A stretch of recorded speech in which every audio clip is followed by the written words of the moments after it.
The image is surrounded by clouds, which told Juan Diego that she comes from among the mist and clouds, from a place hidden to all. She is saying to him, or this image is saying to him, I am the one sent by the one who is invisible and spiritual, but who is visible through me.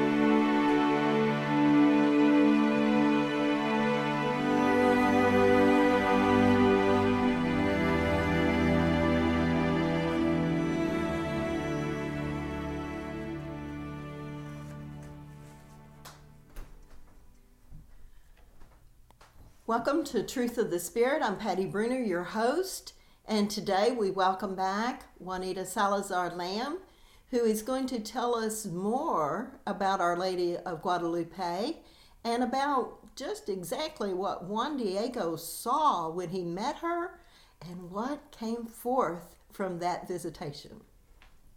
Welcome, Juanita. Today I will, as Patti said, I will talk about what it is that Juan Diego saw when he saw this strange lady out in the middle of nowhere. Our Lady of Guadalupe, or as I call her, La Virgen, that's La, L-A, Virgen, V-I-R-G-E-N, and that's Spanish for the Virgin.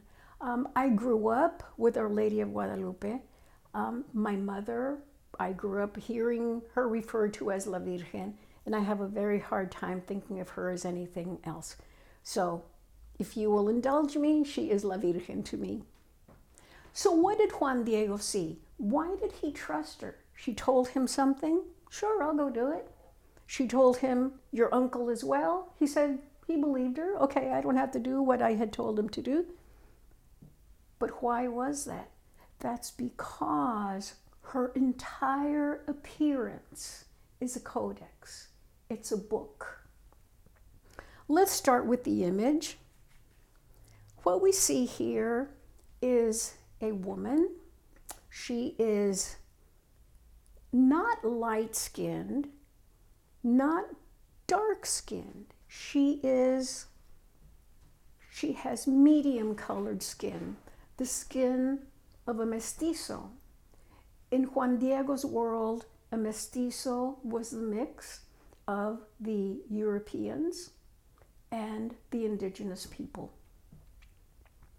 We have a young woman whose hair is parted down the middle, as we can see, although most of her hair is covered by a mantle that's in green.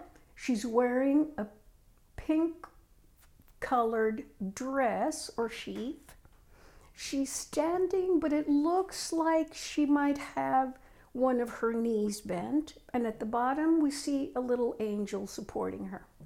Okay, that's all very nice, pretty picture, pretty lady, but what does that really mean? In her teal covered mantle, teal was the color that could be used only by royalty. Juan Diego's, on the other hand, Juan Diego, as a common man, an uneducated man, could wear only white clothes, no embellishment whatsoever. The women of his class, if you will, could also not wear any sort of embellishment. So right there, the fact that she's wearing a teal-covered mantle tells him that she is royalty. Her mantle is also covered, or has sprinkled on it, 46 stars, which we will examine later.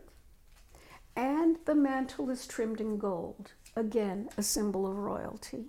The tunic that she wears underneath is a rose-colored tunic, and it ends at a row at her feet, and it's imprinted with flower and leaf designs outlined in gold. Again, we have the gold. The rose color of that gown signifies the earth. The heel of her mantle we associate with the sky or the heavens. Her hair is dark and it's parted down the middle. And you can see right at the edges that she has long hair. It's a very simple hairstyle that indicates this woman is a virgin. And now, how do we know this? Because married women in that era used to wear very unique hairstyles. The hairstyle for a married woman, their hair is parted down the middle, but then it's caught up in like two little ponytails on the crown of their head, and it looks, I don't know, it would keep me from getting married. So, let's look at the face and the eyes. Again, I've already said that she has European features. She does not have indigenous features. And she has the medium colored skin. Her head is inclined to the right, and her eyes are downcast. Now, so is that because Juan Diego, she thinks of herself as higher than? Apparently she's royal, if not heavenly. Is she not looking at Juan Diego because she thinks that he is just a nothing? No, quite the contrary. In Aztec culture, as it is in the Hispanic culture today, a sign of respect is to not look someone in the eye, to not look at their face, at their eyes directly. That's seen as challenging. So, if I am Juan Diego, or if I am in Juan Diego's society, I would approach someone and not meet them right in the eye. La Virgen, is showing Juan Diego a tremendous sign of respect. And now, keep in mind that this happened in 1531, 10 years after the conquest by the Spaniards. At that point, the Aztecs were nothing. No one respected them. There were no more royals. There were no more priests.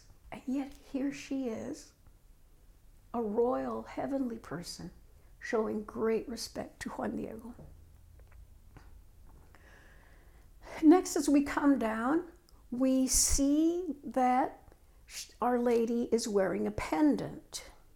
It's a gold pendant overlaid with a dark cross. And the cross represents the mirror of wisdom and truth.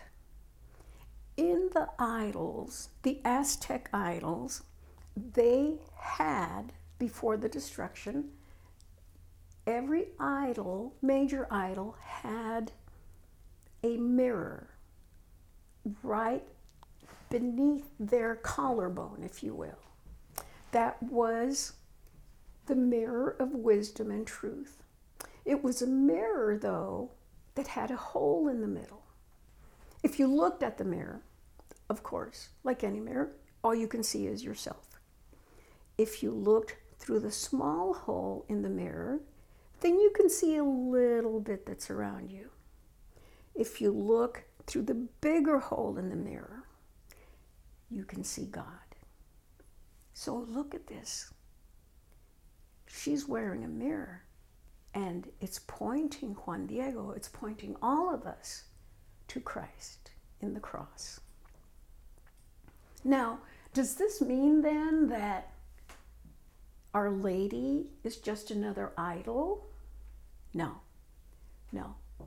What she is doing in presenting herself this way, remember, Our Lady presents herself to each of us as we would recognize her, so that she can let us know that she knows us, she knows our culture, she loves our culture wherever we might come from.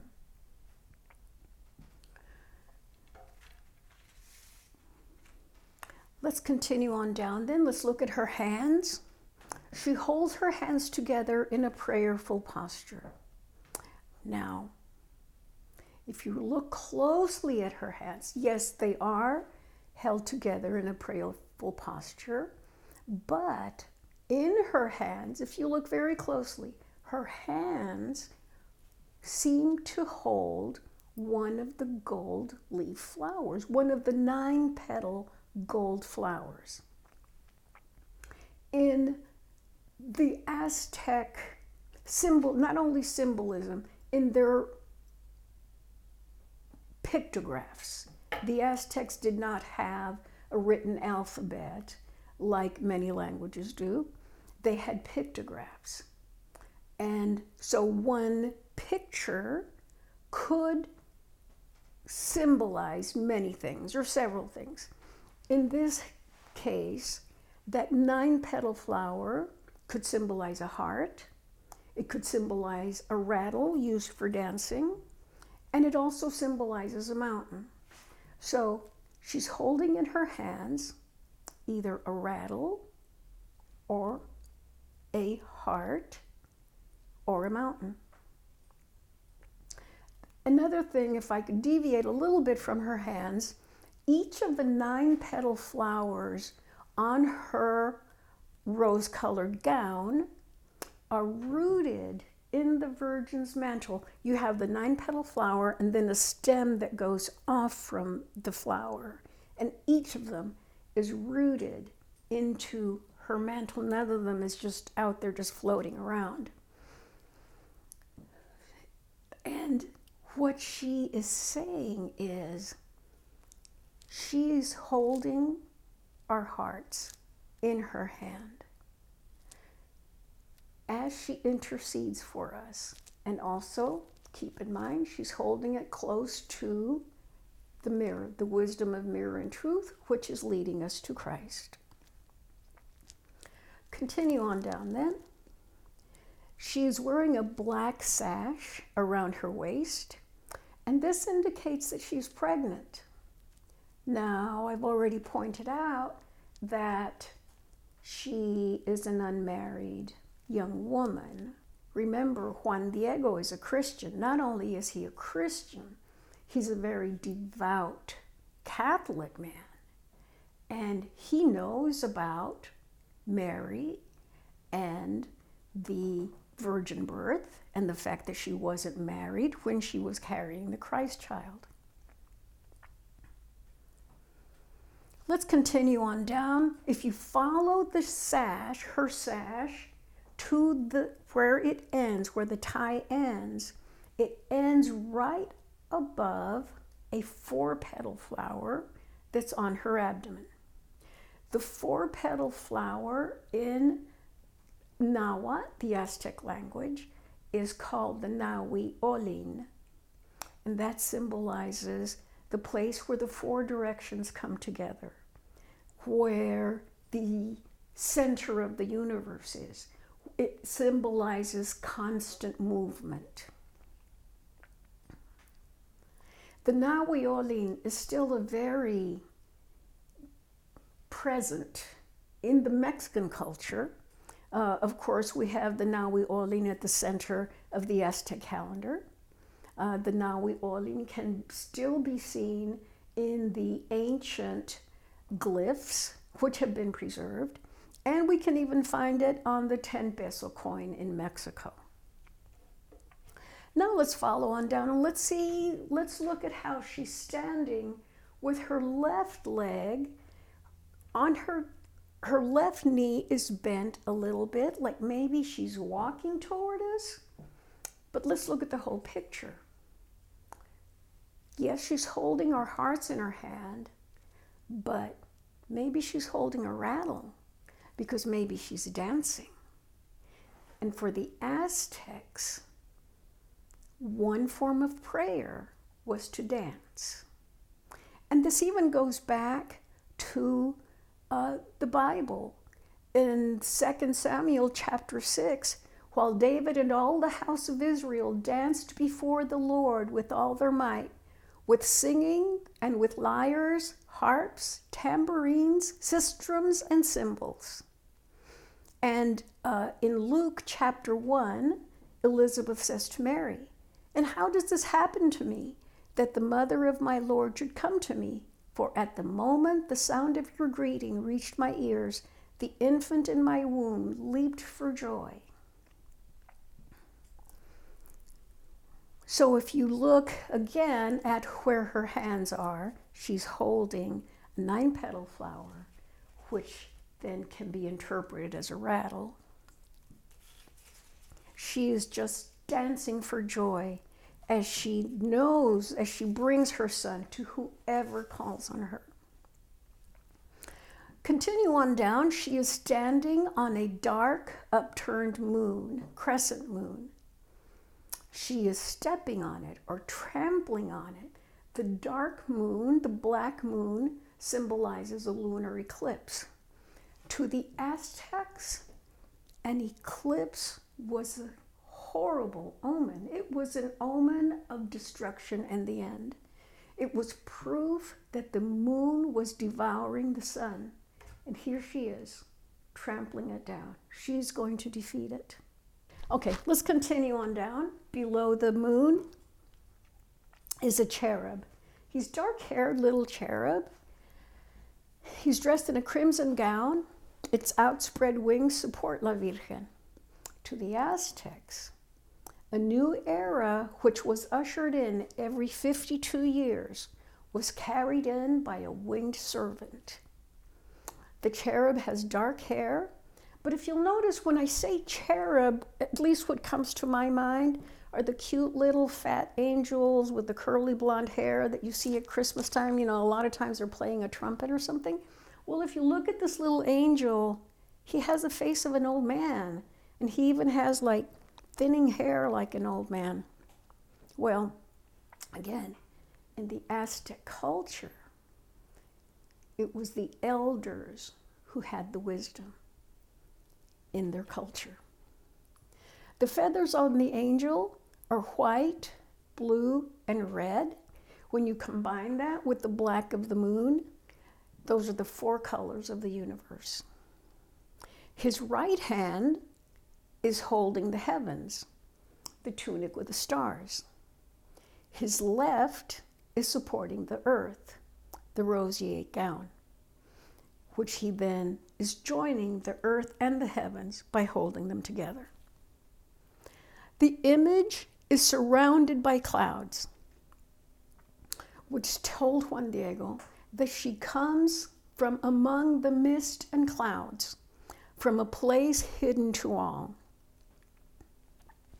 She is saying to him, or this image is saying to him, I am the one sent by the one who is invisible and spiritual, but who is visible through me.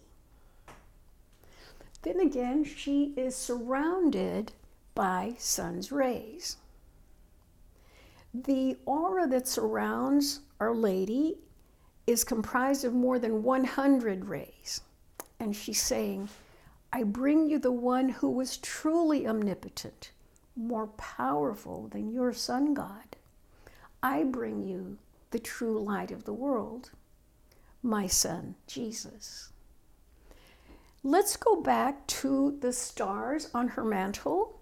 As I stated before, there are 46 stars.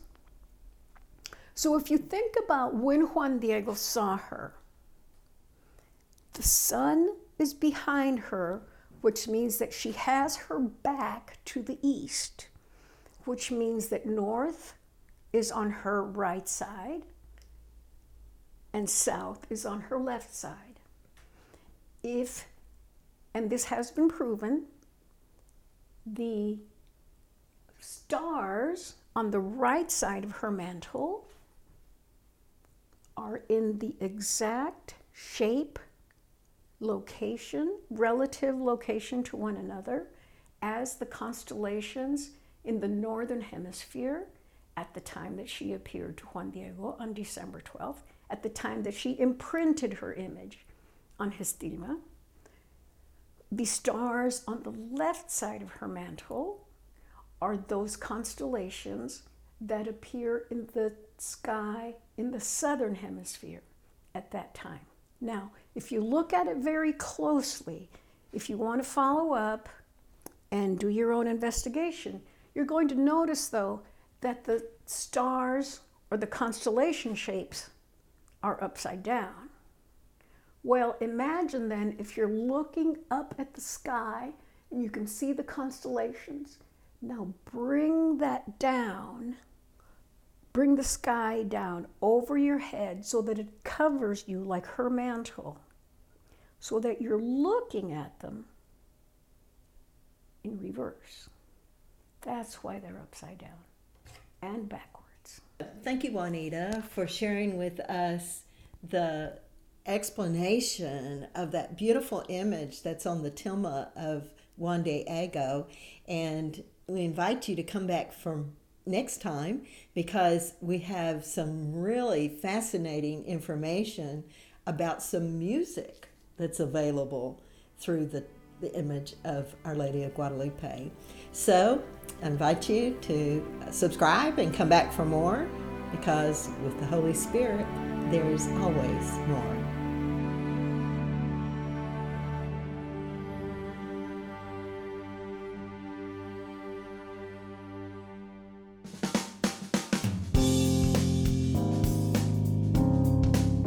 This is the Padua Podcast Network. PaduaPodcastNetwork.com.